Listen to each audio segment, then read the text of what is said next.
Well, for more on the trip of Netanyahu to the US capital, Omar Rahman joins us from New York. He's a fellow at Middle East Council on Global Affairs. So, Omar, then, our correspondent there was talking about Trump giving a carte blanche to Netanyahu. What are your thoughts then? Do you expect any US pushback when it comes to Israel? I mean, if we look at what we've covered so far in this bulletin already, 200 Palestinian journalists or media professionals have been killed. Thousands, of course, been killed in this conflict. We're also talking about the Red Crescent death strikes increasing against people in the occupied West Bank. Where or when could the pushback come from the US? Well, thank you for having me. I mean, you said it very well. You put it perfectly. You never quite know with Trump. And I think that is part of what Netanyahu is doing in Washington. He's making sure Trump is on point. You know, the Trump administration is very much aligned with the Israelis, but with Trump, it's always a bit of a wild card. It's always a bit uncertain. And he's already surprised the Israelis a number of times so far. I mean, with putting pressure for the ceasefire back in January, direct talks with Hamas surprised them, now with the tariffs. So Trump's ability to surprise is always there. And I think Netanyahu is here to kind of guide Trump and make sure he remains on point. When it comes to Gaza, I think, you know, he's going to continue to get the full backing of the president. But at the same time, we're 3 weeks in since the Israelis violated the ceasefire and went back to full fighting. And not a single hostage has been recovered. And there's been plenty of bloodshed. And now Trump owns this war, much like President Biden was complicit for the first year and almost a year and a half in the genocide taking place in Gaza. Now Trump is complicit in that genocide because he's the one supplying the military arms and the political cover for the Israelis to go in there and do what they're doing.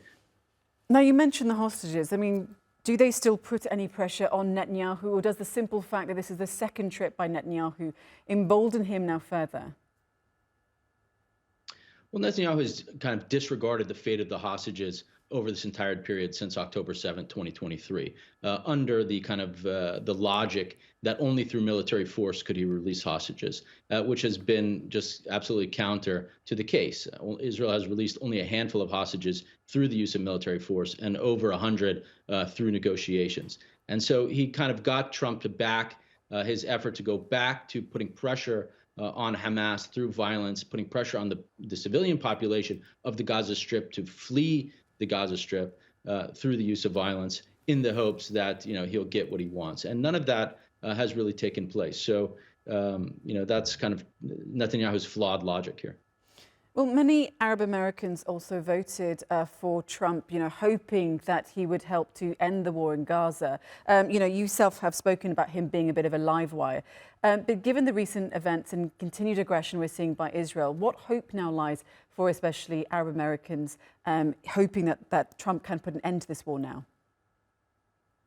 Well, I would differentiate. I mean, there were obviously supporters of Trump among the Arab American community, as there has always been supporters of the Republican Party among the Arab American community. But I think most Arab Americans were just, frustrated and disillusioned with the Biden administration and its, full-throated support for the Israelis as they carried out a genocide. So it was much more people not going to the polls to back the Biden administration and obviously Kamala Harris, who was the candidate for the presidency, much more than support for Trump. But yes, for those people that were under the illusion that Trump would be beneficial for the Palestinians, I think those illusions have been, thoroughly punctured at this point, given what's happening.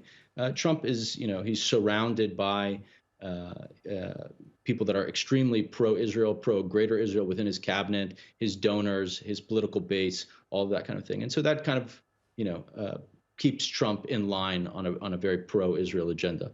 Indeed. We'll have to leave it there. But Omar Rahman, from a fellow at the Middle East Council on Global Affairs, thank you for joining us on the programme. Glad to be here.